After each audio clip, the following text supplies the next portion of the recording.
Hello, Alphas, and welcome to Early Access Podcast, episode 51. I am your host, Angelo, and thank you for listening or watching if you're watching this on YouTube. So, I've been, busy doing reviews and all that jazz. There's been a lot of work. I've got quite a few games to get out for you guys. So I've been slowly chipping away at the list, trying to get games that are coming out first and everything. So I actually got a chance to play the game, The Ritual on Weylyn Island. Now, I talked about this in the past couple episodes, and it's a first-person horror game. But I wanted to talk quickly about the experience I had with Hitfilm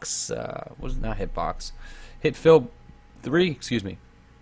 Hitfilm 3 Express. Now, it's a video editor, and apparently my computer is not up to snuff with editing video.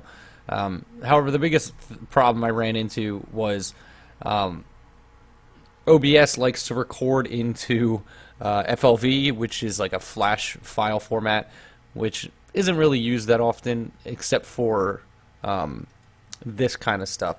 So what happened was, I know you can record OBS in MP4, but the file size ends up being larger, I believe, and for some reason YouTube doesn't like them as well as as easily to just drop into the uploader for YouTube.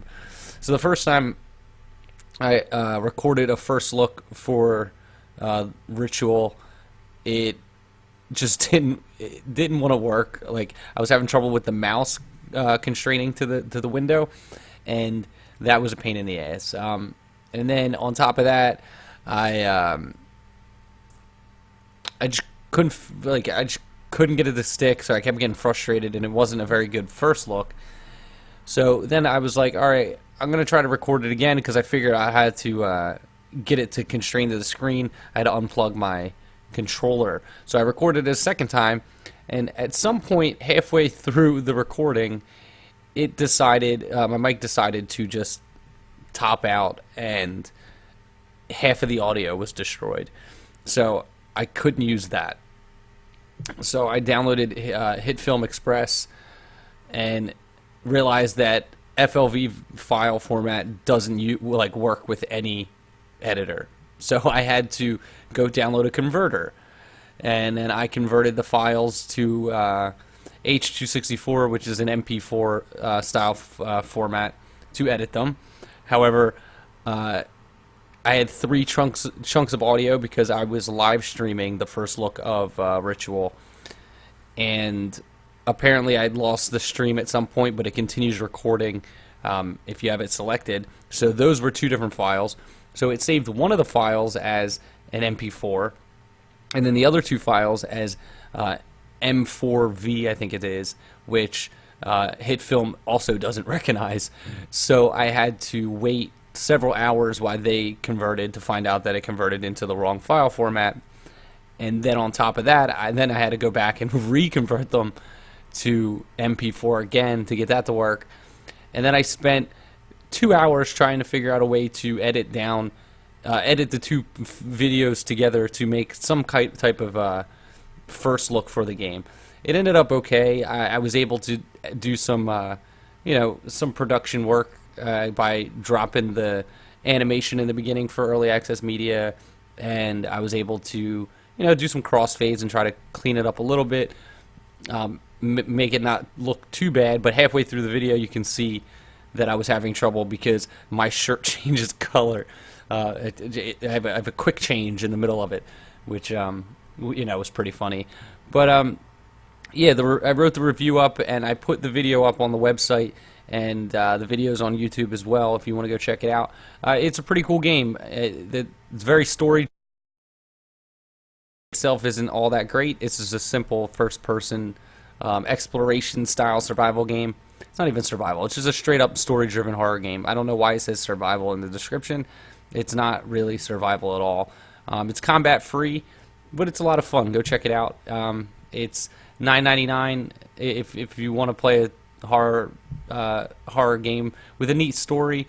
A lot of occult and witchcraft, and it's got an interesting story so far. I'm curious to see where it goes. I think right now all that's available is the first 3 chapters, so I'm not really sure where that's going to go. Other than that, I have show notes somewhere. Yeah, no, that's about it. So the other thing I played was Cashtronauts. Now, Cashtronauts came out on August 12th. It's got 7 reviews, all positive. It's $6.79. I know I talked about it in the last episode because it had come out right before the last episode, so I talked about it releasing. I got a chance to play it, and it's an interesting take on the twin-stick shooter. So you're in space. It's typical 3D style objects. It's top-down. But what's cool about it is, so it's kind of like a roguelike. So you're a little spaceship. You twin-stick shoot your way around. There is a little gas station, an ammo depot, a police station, and a mining outpost. And I believe like further in the game you get other outposts. And what happens is these are all contained inside of a little ring. You can see it. It looks like a little barrier. What happens is the police patrol this area, so it makes sure that none of the bandits and pirates and everything can enter that area. And what you do is you're driving around and you go out and you can either kill the enemies like that. You can kill like the pirates out there. You can destroy the asteroids floating around and collect the ore that they drop and sell that to the miners. But what sets this game apart from other twin-stick shooters is this risk mechanic. Now, the risk mechanic is, so far there's 10 of them. But what they do is as you hit milestones, it unlocks these risks. And what you can do is you can turn them on and off to make the game harder. Think of it as like I think there were skulls in Halo. So the first one I unlocked, what it did was one of the enemy types, it made them, gave them the ability to cloak, but it also made them drop a special item, a raptor tooth, that you could take to the police station and turn it in for a bounty to earn more money. So what happens is these combine, like they compound, so it gets progressively harder the more of these you turn on, but you also generate money a lot faster. So the whole point is to try to outdo your previous run. I think it's an interesting mechanic, and they've already said throughout early access they're going to be releasing more of those risks and adding more to the gameplay.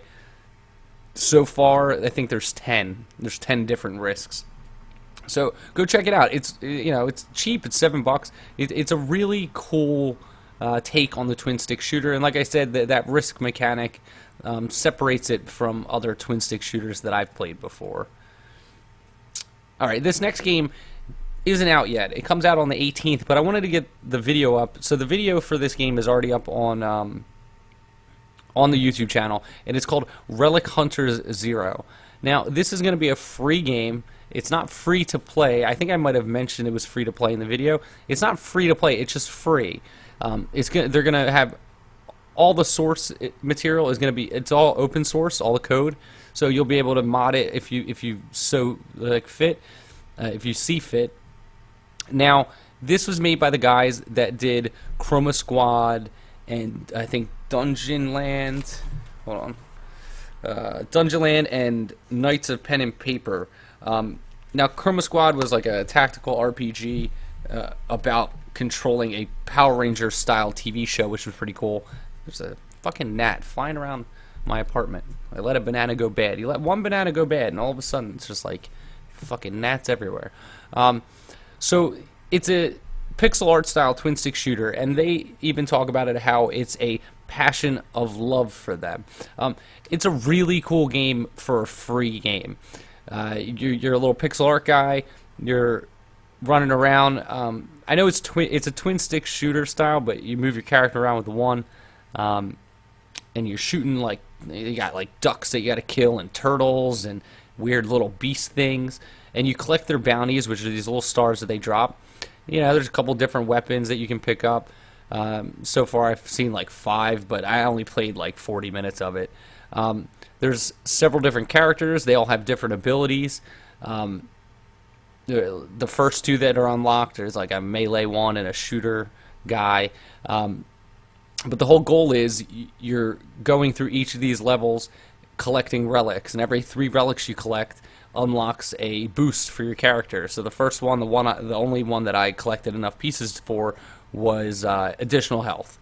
It seemed like there was 8 of them, but there's 4 stages with multiple levels in each stage. You know, in 45 minutes, I don't even think I made it halfway through the first stage. It's really cool. I mean, the gameplay feels good, and it's going to be free. So go check out the video over at the YouTube channel, Early Access Podcast on YouTube. Go check it out.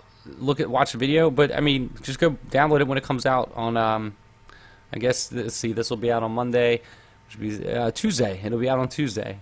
So yeah, Relic Hunters 0. Go check it out. It's a free game. Everybody likes free.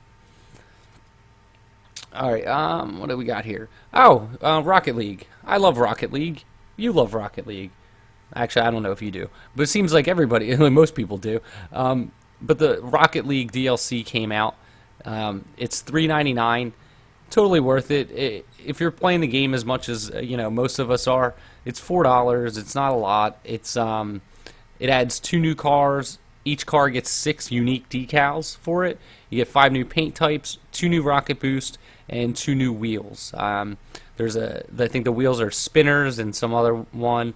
The rocket boost is a nitrous, and I can't remember the second one.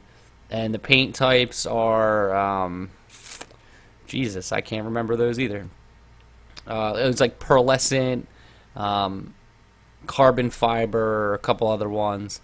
I can't remember the whole list off the top of my head. But it adds some stuff to the game that you're already enjoying, and it's only $4. So go check that out.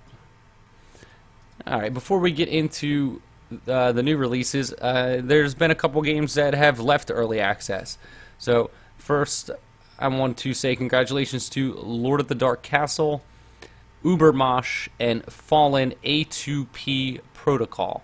I just want to point out a couple things about these real quick. So, Lord of the Dark Castle is $10 now that it's out of early access. It was released April 20th, so it wasn't in early access very long, which would explain the mixed reviews.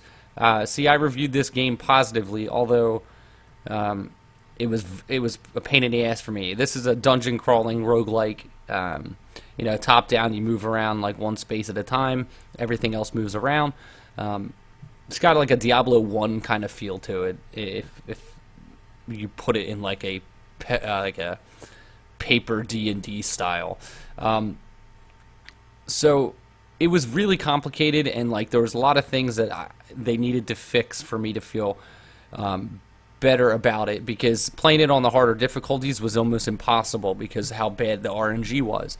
And reading some of the reviews after mine, it seems like they didn't fix any of that. But I also don't see, let me see. There hasn't been too many reviews too recently. I think the most recent one is June. So maybe they did fix it. I have to do a little bit more due diligence and read the forums to see. But go check that out. Just be wary. Take my review with a grain of salt, because that was done in April when the game came out. So if you're looking for a dungeon crawler, I thought it was fun, but I could only play it on like the lower difficulties because it was just extremely difficult in like a not fun way. So the next game is this game called Ubermosh. Now, I reviewed this game positively when it came out as well, and I'm happy to say that it continued to get positive reviews from people. It is sitting at 94% with 246 reviews. So it's really good. It's $4. It's 25% off, though, until August 20th, so next couple days for $3. So you'll get it for $3. Now, this is a super hardcore, fast-paced twin-stick shooter. It's like a time trial thing, so you're just trying to beat the time. It was a lot of fun. It's got like some great heavy metal music in it, and it's just like hectic, just dumb fun, and it's super cheap, And it's just one of those kind of games that you're just going to jump into. You're going to play it for like 10 minutes, 15 minutes at a time, but you're going to get your money's worth out of it like the more you play it. I don't know what they've added since the last time I played it. Seems like they added some new music, some more levels. Let's see. They added Steam cards. Yeah.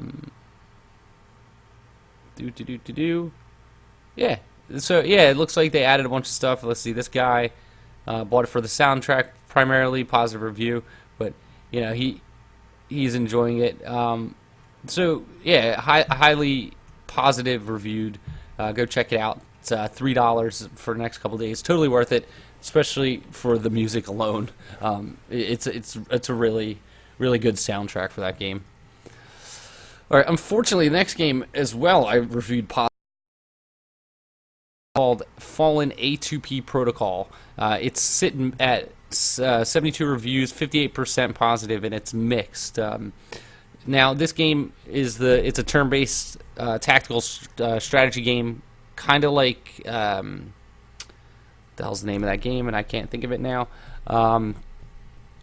It'll come to me in a minute when I'm not like looking for it. Actually, let me see if I can find my review. By the time I find it, I will probably already remember what the hell I wanted to say about it. Here we go. XCOM. There we go. XCOM. So it's a lot like XCOM. Like each of your characters are supposed to have their own skill tree and items and all that stuff. And when I wrote the review, I was under the impression that those are things that they were going to add to the game, because when I played it the first time, there was no tutorial, and all the characters had the exact same loadout, but you could tell that they were planning on making each loadout differently, but they were just placeholders, and it seems like that didn't happen, which is disappointing. So, and especially for the price. I read a couple of the negative reviews from the day it went live out of early access, and that's what they're saying. There's like achievements in there for stuff that the game just doesn't have yet, which is unfortunate. I wanted to like this game, and I'm hoping the developer does something about it, but I gotta go check and make sure that the reviews are just that, maybe they're ill-informed, but yeah, it's 10% off. It's $18 right now, which is pretty expensive, especially if the game's not finished. Some of these games go in early access and come out just so they can say that they're done, but sometimes they're not done, and that's unfortunate. But you got to just keep pushing forward. Now, the last game that I got, so that's the last of the games that have left early access. So we're gonna jump into, the new release early access games. Just trying to make sure these are all early access, because sometimes I do pull non-early access games, infrequently, but I do sometimes. All right, so the first game is called Sea Wars. 6 reviews, all positive so far, which is good. It's $7. It's in early access, and this is it says it's a fast-paced roguelike block strategy game. So it's kind of like a Fallen A2P Protocol or XCOM. It's got a pixel art style though, which is pretty cool. It's a sci-fi type game. The trailer looks pretty awesome. The gameplay looks just like that. You're moving your characters around and setting up shots and everything like that. Kind of reminds me of Metal Slug. The art style reminds me of Metal Slug. But if it works better than Fallen A2P Protocol, and it looks really cool, go check it out. It's only $7. Gaming PC Forum says it's pixel action beauty. Don't know what the fuck that means. I don't know who Gaming PC Forum is. I think it might be a Steam community group. All right, let's see. This game is called Energy Hook. Energy Hook came out a couple days ago. Same thing, 100% reviews out of 6. It's very heavy on the expensive side for an early access game. It's $18. It's 12 the most random percent off, 12% off, 1583. It's like it's 37 cents off. No, it's like $1 something off. So yeah, it's 1583, and this is I don't even know.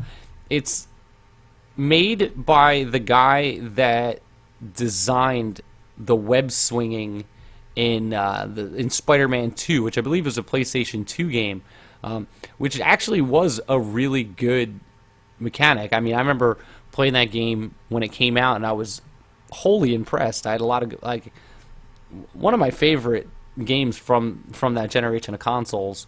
It played really well, and this is a parkour style 3D game that uses a similar like swinging mechanic like that and a jetpack. I guess it's like a time trial thing where you're trying to collect stuff. It looks pretty cool though. It says it's like a sports action game, and he's like in the video he's jumping through rings and running up walls. It looks really neat, but the price tag's a little high, especially for a game that we don't know anything about. The positive reviews are pretty in depth. So let's see. It's built by a single guy. And let's see. Let's read the cons. It shows it's not hard to find yourself clipped between a pillar and a wall and able to escape. Graphics are also not cutting edge. Camera can be wonky, but that was similar in that Spider-Man 2 game. The camera controls weren't the best on those old consoles. So I wonder if he's just reskinning or retooling what that game was for, his tech that he designed basically, and that's what it seems like is happening. But it could be a fun game if you can do it the right way, as long as it controls like that. I don't know. Go keep an eye on it. I probably won't play it, not at that price point, unless I get a copy of it. And I reached out, so hopefully I do. All right, this next game I find wholly hilarious. It is called Wonky Pigeon. So it looks like an iPad game or an iOS game, but I'm okay with that. I'm not okay with the price. It's $10. Let's see, one playable level with increasing difficulty. Price will not change. Suggestion, new animal, blah blah. All right, so Wonky Pigeon is as silly as it sounds. You play as a pigeon flying high over top of a city, and your goal is to take shits on things below to score points. It's silly. It looks, it's got a cartoony art style, but it just looks fun.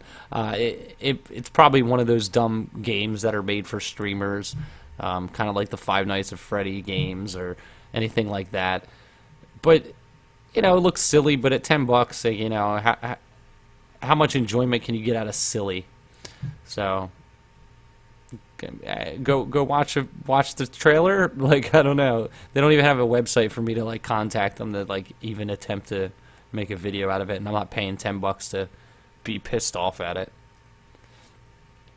All right, this next game looks incredibly well done. However, it's $20. It's called Warshift. It doesn't have any review. It doesn't have that many reviews though. It only has 12 reviews. 75% positive, and it's a real-time strategy RPG combo game. It looks like just awesome. It's Cyril Meghem is a developer, and Nomenia Limited is the publisher. And I guess it was a Kickstarter game from a long time ago. It is a incredibly good-looking 3D mech game where you're doing the real-time strategy stuff, and RPG elements are added into that because thanks to Call of Duty, RPG elements have to be injected into every game, which I'm okay with. I like character progression, but it looks amazing. It's got like a space, like open world, like space shooter thing going on. I don't know. I'm just impressed. It looks really good. I would love to check it out. I sent him an email and trying to get in contact with him. I'm trying to let me check out one of the negative reviews. This is really long. This guy just seems like he doesn't like the way the game plays itself. It says it like it's an experimental game, so apparently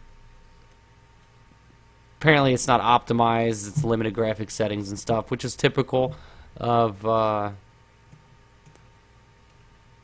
these kind of games. You know, early access, you tend to get limited audio settings and video settings and all that jazz, so I'm not too surprised with that kind of stuff when it happens. But the one guy did point out, which is something that bugs me about these games, is you come in with a $20 game, but it's a multiplayer focused game.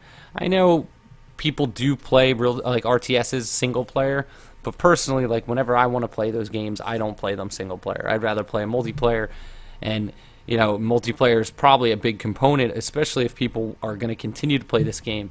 But at a $20 price point, you're pricing out to like your online player base, especially for a game in early access, and especially for a game that's unproven.